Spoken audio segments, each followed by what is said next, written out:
სახელით მამისათა და ძისათა და სულისა წმინდისათა ჩვენ ღმერთისაგან განშორებულობის გამო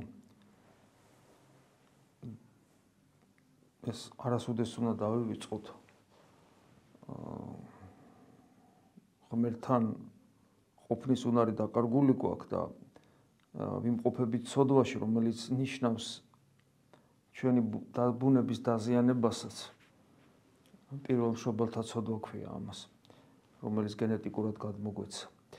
და ამ დაზიანებული ბუნების ხელშეწყობითაც და კიდევ უფრო მთავარია ჩვენი პიროვნული არჩევანით, ჩვენ საღვთო ნების წინააღმდეგ მოქმედებთ, რაც არის სწორედ უმაღლესი ზნეობრივი კანონის დარღვევა, რომელთაც სამყარო არსებობს, უგულებელს ყოფა და შესაბამისად ჩავდივართ უსჯულოებას და უსამართლობას. დაზიანებული ბუნების, დაზიანებული ავადმყოფი ბუნების მიდრეკილებები, როგორც თქვით, რომელიც პატივმოყვარეობაში, სიამეთმოყვარეობაში, მომხოჭელობაში ავლენს საკუთარ თავს და იქ ეძებს ბედნიერებას და ჩვენი პიროვნული თავისუფალი არჩევანი, რომელთაც სულ მუდამ ვეწინააღმდეგებით ღვთისნებას და აქედან გამოსავალი ადამიანს უბრალოდ არ აქვს, იმიტომ რომ მისი პიროვნული არჩევანი ძალიან სუსტია, რესურსი მისი ნებელობისა ძალიან სუსტია, ღვთისნებას არ იცის, ამას ესეც ემატება და თან დაცემული ბუნების გარდა სხვა ბუნება არ აქვს. ამიტომ იმდენად ძლიერია დაცემული ბუნების ზეწოლა მის თუნდაც სწორ პიროვნულ არჩევანზე და სინდისის მიერ გაკეთებულ არჩევანზე, რომ ადამიანი ამას ვერ უძლებს, როგორც წესი ასე ხდება. მაგრამ ღმერთი პირველივე, რა თქმა უნდა, დღეებიდანვე ეხმარება ადამიანს, დაცემულ ადამიანს, ეხმარებოდა ადამს და ევას, ეხმარებოდა კაინს, ეხმარებოდა აბელს, ეხმარებოდა ყოველთვის, მერე ვიცით აბრაამს როგორ ეხმარებოდა, აბრაამთან საერთოდ განსაკუთრებული შემთხვევაა, როცა იმდენად მზად არის აბრაამი, რომ თავისი ნება დაუმორჩილოს ღვთისნებას, რომ მასთან ღმერთი აღთქმასაც კიდებს მისი ამგვარი თავგანწირული ღვთისადმი თავგანწირული ერთგულების გამო. და ასეთები იყვნენ, ვთქვათ, მოსე და ის დიდი წინასწარმეტყველნი, როგორც ჩვენ ვიცით ძველი აღთქმიდან და მათი საშუალებით დანარჩენ კაცობრიობას ღმერთი აფხიზლებს. მაგრამ წინასწარმეტყველებთან განსაკუთრებული ურთიერთობა ჰქონდა ღმერთს, იმიტომ რომ ისინი კიდევ ვიმეორებ ღვთისნების თავგანწირული აღსრულებელი იყვნენ და ამიტომ მათი გული განსაკუთრებულად იხსნებოდა ღვთის მიმართ, არა ისე როგორც ახალ აღთქმაში, ისინი ღვთის წინაშე დადიოდნენ, ეს ძველი აღთქმისეული ტერმინია. თქვა ენოქი დადიოდა ღვთის წინაშე, თქვა, აი ღვთის წინაშე სიარული, ანუ ღვთის წინაშე სიარული ნიშნავს, რომ ღვთის ერთგულებით ცხოვრობს. ეს ძველი აღთქმისეული ტერმინია, ახალ აღთქმაში სხვანაირად არის. და აი ეს განაპირობებდა იმას, რომ დანარჩენმა კაცობრიობამ მათგან, მათ მაგალითზე ბევრი რამე იცოდა. და მთელი ძველი აღთქმის ჯული სწორედ ამაზეა, რომ როგორ ეცხადება ღმერთი აბრაამს, როგორ ეცხადება მერე მოსეს და ასე შემდეგ და აი მათი ეს ამ გამოცხადებებით მერე არის აგებული მთელი ძველი აღთქმისეულის ჯული, რომელთაც მთელი ისრაელი ერი ცხოვრობდა და რომელიც ამზადებდა ამერს, რომ მის წიაღში მერე შობილიყო ყოვლადწმინდა ქალწული, რომელსაც ჰქონდა ვინ ჩამოთვალე მათზე მეტად განსაცვიფრებელი ერთგულება უფლისადმი, იმ დონის ერთგულება, რომ მიუხედავად იმისა, რომ ის გენეტიკურად პირველ მშობელთა მიერ გადმოცემულ დაზიანებულ ბუნებას ატარებდა ჩვენსავით, პიროვნულად მას არასოდეს, როგორც წმინდა მამები გვასწავლიან, პიროვნულად არასოდეს არ შეუცოდავს, არასოდეს არ დაუთმია საკუთარი დაცემული ნებისათვის და ყოველთვის ღვთისნების აღსრულებელი იყო. და მისი ასეთი, მაგრამ ღმერთის გარეშე, რა თქმა უნდა, ეს მაინც არ ხდებოდა, მისი ასეთი თავგანწირული ერთგულება, რომ დაინახა ღმერთმა და პოტენციაში წინსრებით, მას მადლითაც განამდიდრებდა, ეხმარებოდა ყრმობის ასაკიდან, როცა ის ტაძარში ცხოვრობდა. აი ეს მოცემულობა ჰქონდა ჩვენ ძველ აღთქმაში. მაგრამ ახალ აღთქმაში სხვა მდგომარეობა დგება და ახალი აღთქმა მკვეთრად განსხვავდება ძველი აღთქმისაგან და აი დღესაც ებრაელთა მიმართ ეპისტოლეში ეს მერვე თავია ებრაელთა მიმართ ეპისტოლის ესეთ რამეს ვკითხულობ და ამ მოვლენან დღენი ამბობს უფალი, როცა ახალ აღთქმას დაუდებ ისრაელის სახლს და იუდას სახლს. ეს ძალიან მნიშვნელოვანია, იმიტომ რომ ძველ აღთქმაში, ძველი აღთქმის პერიოდზე კი ვსაუბრობთ, მაგრამ წეგანაც გითხარით, გამოკვეთილი ადამიანები არსებობენ, დაწყებული აბრაამიდან, როდესაც კონკრეტულ ადამიანს უდებს აღთქმას და მათ მიერ ღმერთი მერე განაგებს მთელ ხალხს. ახალ აღთქმაში არის სხვანაირად. ძალიან ისეთ საინტერესო რამ არის. აღთქმის დროს ადამიანი ხო რაღაცნაირად ღმერთთან ახლოს მოდის და პასუხისგებელი ხდება შესაბამისად, ხო, მაგრამ ეს ტერმინი თვითონ უცნაურ რამეზე მიგვანიშნებს, თავად ღმერთიც ხდება პასუხისგებელი. ანუ პასუხისგებლობის წინაშე იყენებს თავს, რომ აი ეუბნება, რომ მე შენ გადაგარჩენ, მე შენ აღთქმულ ქვეყანას მოგცემს და მე ამას ასრულებს. აი ამაში ესაკება, ანუ ღმერთიც პასუხისგებელი ივალდებულებს თავს ადამიანის წინაშე. ეს რა თქმა უნდა იქიდან გამომდინარეა, რომ კონკრეტულად ესა თუ ისი ადამიანი უმაღლესი ნდობის ხარისხს პოულობს ღვთის თვალში. ასე იყო კი მეორე, თქვათ, აბრაამთან, ისააკთან, იაკობთან, მოსესთან და ასე შემდეგ. მაგრამ როდესაც ახალი აღთქმის პერიოდი დგება, ახალი აღთქმის პერიოდში საქმე სხვანაირად არის, ხშირად გვითხოვს, ჩვენ ყველას გვესმის ყოველ წირვაზე სიტყვები მაცხოვრისა სუთამისგან ყოველთა, ეს არის სისხლი ჩემი ახლის აღთქმისა და ეს გვესმის ყველას. ანუ აბრაამის მსგავს პასუხისგებლობის წინაშე ვდგებით ყველა და ღმერთი თითოეულ ქრისტიანის წინაშე ივალდებულებს თავს, რომ იგი მას გადაარჩენს, რა თქმა უნდა, იგი თუ ადამიანი აბრაამის შვილი იქნება ერთგულების თვალსაზრისით. ჩვენ ყველანი აბრაამის შვილები ვართ სულიერი, თუ ჩვენ ვერ დგულებთ ღმერთს ისე, როგორც აბრაამი ერთგულებდა. ენახეთ როგორ ამბობს, იმნაირ აღთქმას კი არა მამებს რო დაუდე იმ დღეს, როცა ჩავკიდე მათ ხელი ეგვიპტის ქვეყნიდან გამოსაყვანად. იმნაირ აღთქმას არა, ორი მიზეზის გამო, როგორ პირველი ეს არის, რომ იქ კონკრეტულ ადამიანებთან იდებოდა ეს აღთქმა და მათ გამო მთელ ერთთან, მაგრამ პირველი პასუხისგებლობა მქონათ ამ ადამიანებს თვითონ და ვინც მათ დაუჯერებდა ამ შემთხვევაში ისრაელერზეა საუბარი მათთან, ამ განსაკუთრებული შემთხვევაში ამ წინასწარმეტყველთა მიერ, მაგრამ ესეთი აღთქმა არა ამბობს. და ის ძველი აღთქმის ადამიანები ღვთის წინაშე დადიოდნენ. ანუ ღმერთის ერთგულებით ცხოვრობდნენ. აქ აგზელებს ესეც საუბარს. მე კი დაუდე მათ აღთქმა, მაგრამ არა ეს კონკრეტული ადამიანები, როგორც იყვნენ აბრაამი და ისააკი და იაკობი და მოსე და ასე შემდეგ წინასწარმეტყველი. არამედ მათ მიეროს ხებს უნდა გაეგოთ. ისინი არ დამკვიდრდნენ ამ აღთქმაში, მაგრამ რა კი ჩემს აღთქმაში არ დამკვიდრდნენ და რა ხდება? ღმერთი მათ წინაშე პასუხისგებლობას იღებს თითქოს. მეც უგულებელ ვყავ ისინი, ამბობს უფალი. ანუ და ვიცით რაც მოხდა, მადლი განეშორა მათ, რაც დაიბეჭდა ვიზუალურად იმით, რომ განადგურდა ძველი აღთქმის ტაძარი და საერთოდ მეტნაკლებად ვინც იცის ეს ისტორია, იცის რა მოხდა და როგორ მოხდა, რაც ფათაშორის დღემდე გრძელდება. მაგრამ ახალი აღთქმა სხვა იქნება და ეს აღთქმა როგორია? და აგძელებს უფალი, ჩავდებ ჩემ რჯულს მათ გონებაში ტვინს უგულისხმობთ, ეს არის ჩვენი შემეცნების უნარი, მათ გულებზეც, ასევე ჩვენი შინაგანი მისტიკური სიღრმე, როგორც ხშირად ვამბობთ, აღთქმას როგორც რჯულს ჩავდებ მათ გონებაში და მათ გულებზე დავაწერ მას.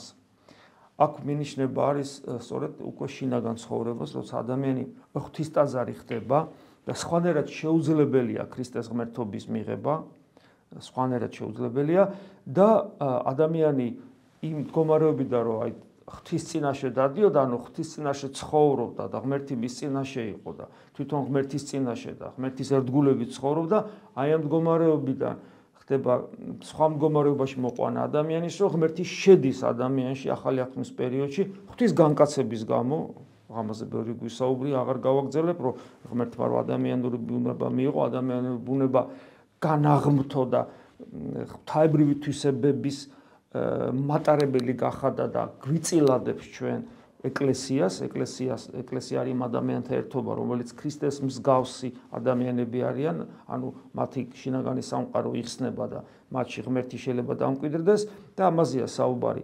ეს აღთქმა ქვის ფიცარზე დაწერილი და გარეგანის ჯული კი აღარ არის, არამედ ჩვენი გულის ფიცარზეა გამოწერილი ჩვენს გონებაში, ჩვენ შემეცნების უნარებში.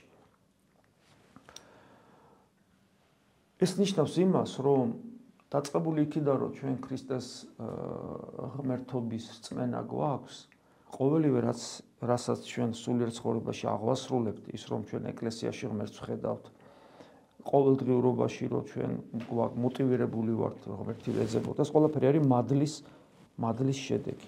მხოლოდ საღვთო მადლით ხდება. აი რომ წარმოვიდგინოთ, ჯვარი გვწერია, რომ უცებ მადლი რომ განგვეშოროს. ჩვენ საერთოდ რწმენას დავკარგავთ. ჩვენ ვეღარ დავინახავთ ეკლესიაში ღმერთს. ვეღარ დავინახავთ ზიარებაში, ევქარისტიაში ღმერთს. ვეღარც ლოცვაში. არც ღმერთზე ფიქრი აღარ მოგვინდება. ქრისტეს ღმერთობის რწმენასაც დავკარგავთ. გესმით, ღმერთმა დაგვიფაროს, ჩვენ რომ მადლი განგვეშოროს, ყველაფერი გაქრება ჩვენ. აი ჩვენ არ უნდა გქონდეს ილუზია იმისა, რომ ჩვენ რწმენა რომ მივიღეთ, ეს რწმენა არის რაღაც ჩვენი დამსახურება ერთი და მე რაღაც სამუდამო ჩვენი ბუნების ნაწილი. არ არის ის ჩვენი ბუნების ნაწილი, ის ღმერთია. ის იმდენად არის ჩვენთან და ჩვენი რამდენადაც მას უნდა ეს გასაგებია და ჩვენც გვინდა ეს. და ჩვენი ცხოვრების წესით მას უფრთხილდებით. მოთმინებით გავლილი ცხოვრება ჭირდება მას, რომ მოთმინებით მოჭიმული სიმივით, რომ არასოდეს უკან არ დაიხიო, ყოველთვის გაურბოდე აი სტაგნაციას, ანუ გაყინულობას, მკვდარ წერტილში ყოფნას სულიერ ცხოვრებაში, რაღაც ესეთი მოდუნებულ მდარე სიტუაციას. ყოველთვის კონდეს დინამიკა წინ, რომ არასოდეს არ იყო კმაყოფილი ის რაც გაქვს და მუდმივ აი ამ მუდმივი სწრაფით ღვთისკენ ინარჩუნებდე იმ მდგომარეობას, რომ ღმერთი შენგან არ წავიდეს და მადლი არ განგეშოროს. კიდევ ვიმეორებ, რომ თუ მადლი განგეშორა, ყველაფერი დასრულებულია. ყველაფერს დავკარგავთ. და ამის მაგალითები სამწუხაროდ არსებობს. და ამ მადლის დაკარგვამ არის ის, თქვათ, ვინ სასულიერო პირია, ვინ დიდი ხანი იყო ეკლესიაში, ამას მნიშვნელობა არ აქვს. ადამიანმა შეიძლება ნებისმიერ ხარისხში, ნებისმიერ მდგომარეობაში საღვთო მადლი დაკარგოს. აი მაგალითად ადამიანი და ხო და მადლს დაკარგავს, ღმერთს ვეღარ ხედავს. და ვეღარ ხედავს ის ვერც საკუთარ თავში ღმერთს, ვერც სამყაროში ვერ ხედავს ღმერთს და რას თავარია ეკლესიაში ვეღარ ხედავს ღმერთს. აი როდესაც ჩვენ ეკლესიის ისტორიას ვკითხულობთ, ან ჩვენ თვალწინ აი დრამა გათამაშდება, სხვას ვერაფერს ვერ დავარქმევ, როგორ იწყებენ ეკლესიური ადამიანები ეკლესიისგან განშორებას, ეკლესიის განკითხვას, ლანძღვას, თვით სასულიერო პირები, შეიძლება ადამიანი ეპისკოპოსიც კი იყოს, ეპისკოპოსის ხარისხიც კი იყოს და ეკლესიას ბრძოლა გამოუცხადოს. ძალიან მარტივია ამის გაგება, რატო ხდება, რა მექანიზმი მუშაობს აქ. ხო? ან მაგალითად ადამიანი ეკლესიაში მოვიდა და რატოღაც მიიჩნია, რომ აი ამ მღვდლის პოლიტიკური, თქვათ, პოზიციები მას არ მოსწონს, ან მოეჩვენა, რომ არ მოსწონს, ან თქვათ, ბრალსდებს, თქვათ, სიჩუმეში, მდუმარებაში და ასე შემდეგ. ან თქვათ, საწინააღმდეგო პოზიციაში შეიძლება. აი წარმოიდგინეთ, შეიძლება ის მღვდელი, რომელიმე მღვდელი, უბრალოდ პოლიტიკურად განუვითარებელია. არა აქ ნიჭი და საერთოდ ვერ ხვდება ვერაფერს. ვერ ხვდება და რაღაც სხვა პოზიცია მოტყილებულია, თქვა დაუშვათ რაღაცი. მაგრამ თუ ის მღვდელი ცდილობს, რომ ქრისტესაკენ ისწრაფოს, პატიოსნად და სხვასაც ამას ასწავლის, შენ რომ მას პოლიტიკური პლატფორმის, ან სხვა რაიმე შეხედულებების გამო დატოვებ, ხო? ან თქვა, როცა ეკლესიის იერარქიაში ხარ და აჯანყდების, თქვა, რაღაცა ეკლესიის ადმინისტრაციული მმართველობის წინააღმდეგ. ყოველთვის ჩდება კითხვა, რომ ეს როგორ გემართება? ნუ თუ შენ ეკლესიაში იმიტომ ხარ, რომ ყველა სასულიერო პირი ერთ პოლიტიკურ პლატფორმაზე იყოს, თქვა, სატაძრო საეკლესიო მმართველობა ისე იყოს, როგორც შენ ფიქრობ, რომ უნდა იყოს და არასხვანაირად. ამისთვის ვართ ეკლესიაში? ეკლესიაში ჩვენ ხო იმიტომ მოვედით. აი გავიხსენოთ, როგორ მოვედით.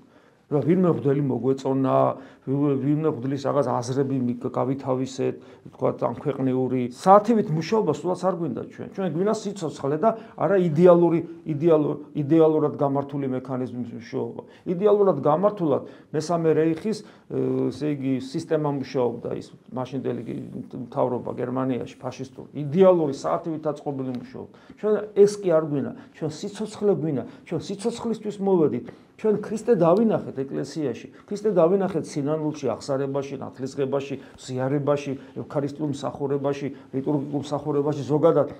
ამიტომ მოვედით სახარებაში, ამიტომ მოვედით. და როდესაც მადლს დაკარგავ პირველ რიგში იმას, რომ ღმერთს ვეღარ დაინახავ ეკლესიაში. და ვინც ეკლესიიდან მიდის, ვინც ეკლესიას ებრძვის, მან დაკარგა მადლი. და არის კატასტროფულ მდგომარეობაში, ვეღარ ხედავს მადლს. ვეღარ ხედავს მადლს და თავს იღუპავს. და აი ეს მდგომარეობა რაც აქ არის მის გულში გამოწერილი ეს საღვთო ჯული წაიშალა, იშლება მათგან. ამიტომ ვეღარ ხედავს და იმიტომ რომ ვინც ხედავს, მე აგრძელებს უფალი, მე ვიქნები მათი ღმერთი, ხოლო ისინი იქნებიან ჩემი ხალხი. მე თუ ღმერთის ერი ვარ და ღმერთი თუ ჩემია, როგორ შეიძლება რომ მე ღმერთი ვერ დავენახო, სადაც ის ყველაზე ძლიერად და კონცენტრირებულად არის მის წმინდა ეკლესიაში. და ნახეთ, როგორი მდგომარეობა აქვს ამ დროს ადამიანს. აღარავინ ასწავლის თვისტომს, ეს რა თქმა უნდა ძალიან მწვერვალზეა საუბარი, მაგრამ ეს ოდნავ ამის გამოცდილება თითოეულ ჩვენგანს აქვს. აღარავინ ასწავლის თვისტომს და აღარ ეტყვის თავის ძმას, იცან უფალი. ანუ ერთი ადამიანი მეორეს მასწავლებელი აღარ იქნებაო, რადგანაც ყოველი მათგანისათვის დიდი ან პატარიანად ცნობილი ვიქნები. გასაგებია, რომ ეს არის ერთგვარი მწვერვალი, ეს ერთი. თუმცა, როდესაც ადამიანს შენ ღვთისმსიტყვას ეუბნები, შენი ვალდებულებიდან გამომდინარე და ჟამითი უჟამოთ იქადაგებ პავლე მოციქულის სხვა ადგილას პავლე მოციქული ასწავლის, აქ ძველი აღთქმის ციტატებს იმეორებს, მაგრამ პავლე მოციქული ამავე დროს გვასწავლის, რომ ჟამითი უჟამოთ იქადაგებ. მაგრამ როდესაც შენ ღვთისმსიტყვას ეუბნები ადამიანს, რომლის გულმაც არ იცის ქრისტე, შენი სიტყვა მასზე არ მოქმედებს. შენი სიტყვა მოქმედებს იმაზე, ვის გულმაც ქრისტე უკვე შენამდე იცის. როგორც უფალი ამბობს, რომ თქვენ მოდიხართ სამუშაოდ იმ ყანაში, რომელიც სხვამ დათესა, თქვენ არ დაგითესიათ. იქ უკვე დათესილია ის მარცვალი და ნაყოფიც პატარა ამოღებული აქვს. უბრალოდ შენი სიტყვა იმ ნაყოფის ზდას მის გულში აძლიერებს. შენ აგრძელებს სამუშაოს, რომელიც სულიწმინდამ დაიწყო მასში. ამაშია საქმე. ამიტომ დიახაც, ჩვენ ვართ ის ეკლესიაში მყოფი ადამიანები, ქრისტიანები ვართ ის ადამიანები, რომლებმაც ერთმანეთისგან დამოუკიდებლად ვიცით შიგნით, რომ ქრისტე ღმერთია. და მე შევიკრიბეთ ერთ ეკლესიად შევიკრიბეთ და ერთმანეთს ვეხმარებით ჩვენი ნიჭებით და ჩვენი მსახურების უნარებით, ერთმანეთს ვეხმარებით, რომ ის წმენა, რომელიც ჩვენ ღმერთმა თითოეულ ჩვენგანს ჩვენგან დამოუკიდებლად მისცა, რომ ის წმენა ჩვენში აღორძინდეს, გაძლიერდეს და უკვე ერთმანეთსაც ვეხმარებით. იმიტომ რომ ეკლესია ეს ერთობაა, ღმერთის შვილები ვართ. და ჩვენთვის ცნობილია, ჩვენ რო ერთმანეთს შევხვდით ეკლესიაში, ჩვენთვის უკვე ცნობილი იყო, რომ იესო ქრისტე ღმერთია და ის ეკლესიაში რო იძებნება. აი ასეთ მდგომარეობაში რომ მოდის ადამიანი, დიახაც ჩვენ შვილები ვართ მისი და ის ჩვენი მამა ხდება, ჩვენ დაზმანი ვხდებით და აი აქ ამ მდგომარეობაში მყოფი ადამიანებისათვის იწყება მათი, ანუ ჩვენი დაზიანებული ბუნების განკურნებაც, ანუ პირველ მშობელთაგან გადმოსული ეს გენეტიკური დაზიანებული ბუნების განკურნებაც, გასწორებაც ამ ბუნებისა, ანუ ახალ ქმნილებად თავიდან ქმნის ღმერთი და ამავე დროს ძლიერდება ჩვენი პიროვნული გადაწყვეტილება ვიყოთ ღმერთთან და აღარ ჩავდივართ ღვთის მადლით და არა ჩვენით აღარ ჩავდივართ ღვთის საწინააღმდეგო ქმედებებს, ანუ ღვთის ნებას აღარ ვეურჩებით და ის რაც აქამდე გაგვიკეთებია და რაც მანამდე დაგვიზიანებია, ის გვიწყალებს, ანუ გვპატიებს, შევიწყალებ მათ უსამართლობას, ამბობს უფალი. და არა მარტო გვპატიებს და გვიწყალებს, არამედ საერთოდ ქრება თითქოს ღვთის ხსოვნიდან და ყოფიერებაში ქრება ცოდვები, იმიტომ რომ წერია აღარ გავიხსენებ მათ ცოდვებს და რასაც ღმერთი არ იხსენებს, ის აღარ არსებობს. არსებობს მხოლოდ ის, რაც ღმერთს ახსოვს. რასაც ღმერთი ივიწყებს, ის აღარ არსებობს. და აი ამ სიტყვებით გვეუბნება, რომ ჩათვალე, რომ ცოდვა არ ქონია არასოდეს. მთლიანად გვწმინდავს. მხოლოდ იმ შემთხვევაში ვიმეორებ, როდესაც და ეს არის სრული გამართლება, როგორც პავლე მოციქული ამბობს. არა პატიება უბრალოდ, არამედ გამართლება. და როგორც ღვთის შვილნი, ისე წარვდგებით სასუფეველში. მაგრამ ეს ყველაფერი იწყება მაშინ, როდესაც ჩვენ ვაცნობიერებთ, რომ აღთქმა ჩვენთან იდება, თითოეულ ადამიანთან იდება აღთქმა და ეს აღთქმა გამოწერილი აღმოჩნდება ჩვენ შიგნით, ჩვენს გულში და რა თქმა უნდა, ეს უდიდესი პასუხისმგებლობით გვტვირთავს, იმიტომ რომ დაგვიფაროს ღმერთმა დაგვიფაროსო ჩვენ ეს უარყოთ და ჩვენი ცხოვრების წესით დავასამაროთ. ღმერთი შეგვეწიოს, რომ კიდევ ერთხელ გვაჩვენა შინაგანი სიღრმისეული ცხოვრების, სულიერი ცხოვრების და ჭეშმარიტი ქრისტიანული ცხოვრების სახე დაგვანახა როგორია და რანაირად არის, თუ რა დიდებულების წინაშე ვდგავართ, რა წყალობა მოიღო ღმერთმა და გავუფრთხილდეთ მადლს, რომლითაც შენარჩუნებული იქნება ჩვენი რწმენა, ჩვენი სიცოცხლის განმავლობაში განვითარდება ეს რწმენა და მარადისობაში გარდავიცვლებით სიკვდილისაგან სიცოცხლეში. ამინ. მადლი უფლისა ჩვენისა იესო ქრისტესი და სიყვარული ღვთისა და მამისა და ზიარება სულისა წმინდისა იყოს თქვენ ყოველთა თანა. ამინ.